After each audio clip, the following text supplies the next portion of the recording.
Fala, meus amigos, tudo bem? Vamos direto ao assunto. No vídeo de hoje vamos falar sobre o último treino antes do jogo contra o Fluminense e também sobre o Yuri Alberto, que é destaque no Campeonato Brasileiro, é isso mesmo, mas é um destaque negativo. Vamos falar também sobre o Matias Rojas, que mais uma vez não entrou em campo pela seleção paraguaia. E o dinheiro jogado fora?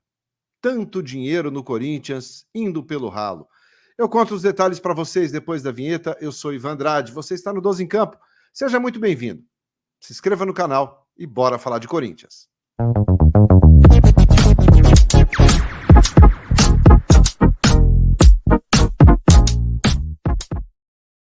Muito bem, 12 em Campo indo direto ao assunto. Nesta quarta-feira, dia 18 de outubro, começando o vídeo aqui falando sobre o treino de hoje. Agora pela manhã, o clube encerra aí os preparativos para retomar os jogos a partir de amanhã. O jogo contra o Fluminense era hoje, dia 18, mas em função do Fluminense estar disputando a final da Copa Libertadores da América, a CBF deu uma mudada na tabela e transferiu a partida do Corinthians para amanhã, 9h30 da noite, no estádio do Maracanã. O Mano Menezes faz hoje os últimos ajustes na equipe, aproveitou muito bem essa parada de data FIFA para trabalhar posicionamento, trabalhar o ataque, melhorar o meio-campo, aproximar mais o time, fazer com que essa equipe pressione mais o adversário quando não tem a bola. Então o Mano está muito otimista com relação a essa volta do Corinthians aos jogos. Né? Foram 11 dias aí de data FIFA, e o Mano ficou muito feliz com aquilo que pôde realizar. É claro que só saberemos o efeito dessa parada para a data FIFA depois que a bola rolar contra o Fluminense. Como é que será a postura desse Corinthians? Será um time mais ofensivo? Será um time de mais marcação? Um time com mais posse de bola? Claro que uma preocupação do Mano é a questão de gols fora de casa. O Corinthians tem sofrido com isso, marca poucos gols e não faz uma campanha boa jogando longe da Neoquímica Arena. É isso que o Mano tenta melhorar neste Corinthians, que encerra a preparação hoje na hora do almoço e na parte da tarde viaja para o Rio de Janeiro, onde já se concentra. O Corinthians deve chegar no Rio de Janeiro no finalzinho da tarde, início da noite, já pensando aí na concentração e no jogo contra o Fluminense. É um jogo muito importante para o Corinthians em termos de classificação, em termos de tabela, todo mundo sabe disso. Vamos esperar para ver o rendimento dessa equipe. Será que foi bem aproveitado este período de data FIFA? Nas outras vezes, não sentimos isso, não tivemos um bom rendimento quando a equipe volta depois de uma parada. Normalmente o time volta mal. Será que com o Mano, será que com o novo trabalho, será que com a postura do Mano Menezes, com as conversas individuais com alguns atletas, essa equipe volta a render bem? Quero saber a sua opinião. Aproveita o espaço aí e comenta, que eu quero saber. Bom, e a gente continua falando sobre essa data FIFA, e ontem, tanto a seleção uruguaia quanto a seleção do Paraguai entraram em campo, e nas duas seleções, representantes do Corinthians. Pelo Uruguai, que venceu o Brasil ontem, venceu bem o Brasil por 2-0, teve a participação do Bruno Mendes. Ele entrou aos 22 minutos do segundo tempo e ajudou a seleção uruguaia a vencer o Brasil por 2 gols, né, por 2-0. Teve uma boa participação, ajudou na marcação, claro que era o intuito ali da seleção uruguaia, depois de construir o placar, preservar mais ali, fechar mais a casinha, e o Bruno Mendes entrou para isso. Foi aproveitado. No primeiro jogo, não foi aproveitado, ficou no banco de reservas. Desta vez, entrou na metade do segundo tempo e participou. Pelo menos entrou em campo. Já o Matias Rojas, minha gente, o Matias Rojas vive um drama. Ficou fora dos 10 dias, 10, 11 dias aí do período de data FIFA, dos treinos do Corinthians. Era a oportunidade que o Mano teria para melhorar o futebol do Matias Rojas, para entrosá-lo mais com a equipe, para mudar um pouco ali o posicionamento, tentar tirar um pouco mais de proveito do futebol do atleta, mas, em função dos compromissos com a seleção paraguaia, o Rojas perdeu essa oportunidade. Foi para a seleção e não entrou nenhum minuto sequer nessas duas últimas rodadas, nessas duas últimas partidas da seleção do Paraguai. Considerando os 2 períodos de data FIFA, considerando os 4 jogos que o Rojas foi convocado, né, foram 4 partidas nas 2 datas FIFA, o Rojas entrou em campo apenas 2, 3 minutos ali em um único jogo. Ele entrou aos 43 minutos de uma partida, apenas. Depois disso, banco. E, convenhamos, a seleção paraguaia é uma das mais fracas da América do Sul. É uma seleção que realmente não empolga ninguém.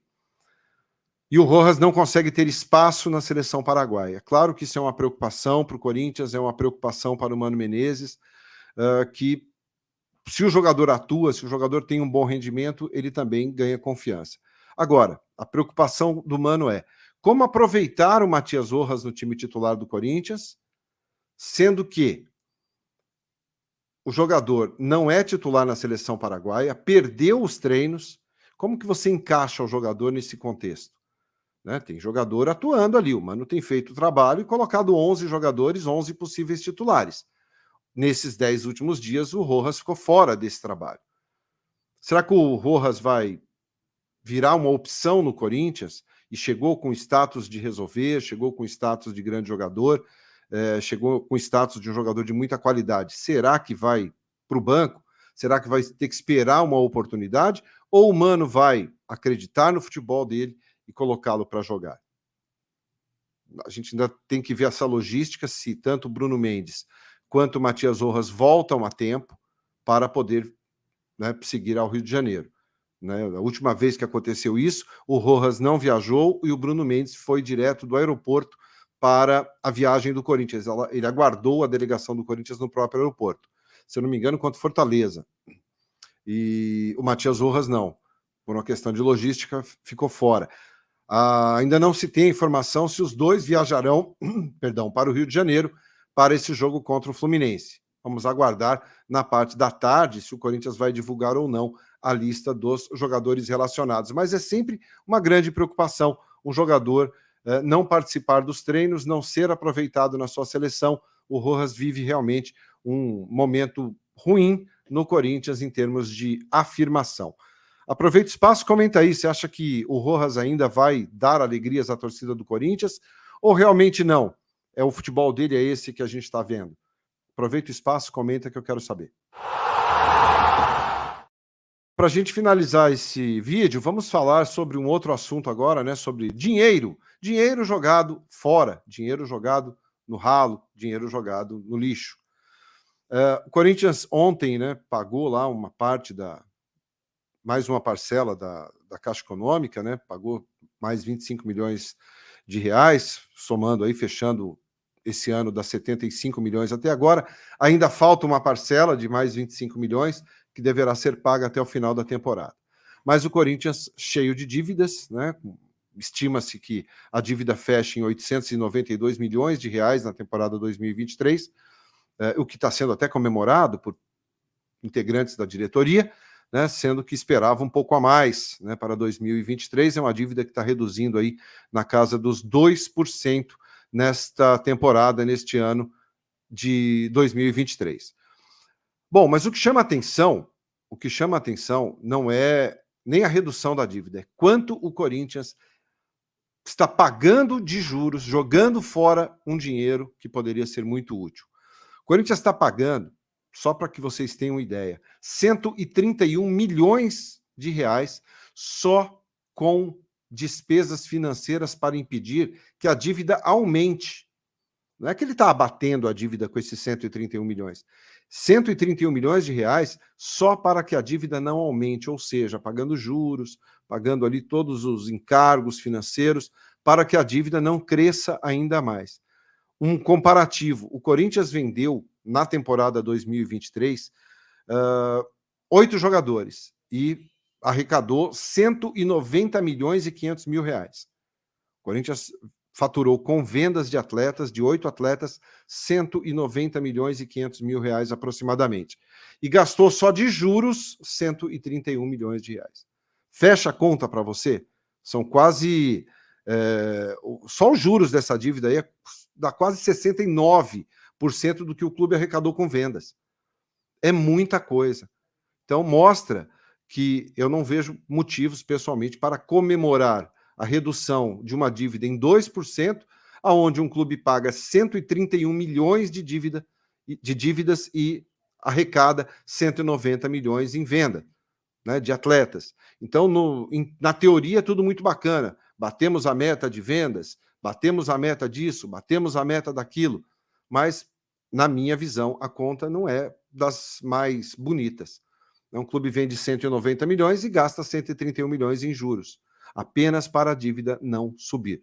São números importantes que eu acho que o torcedor precisa saber, claro, para ficar atualizado sobre o atual momento do Corinthians na temporada 2023, tanto em campo quanto na parte de gestão. Se você gostou do conteúdo, deixa seu like, se inscreva no canal se você for novo. No fim da tarde a gente volta com mais um vídeo aqui, trazendo, se possível, a lista dos jogadores relacionados para a partida contra o Fluminense amanhã, 9h30 da noite no Maracanã. Tá bom? E hoje a gente volta com live também às 9 da noite. Um grande abraço a todos, excelente dia! Qualquer coisa a gente volta em edição extraordinária. Tchau, tchau.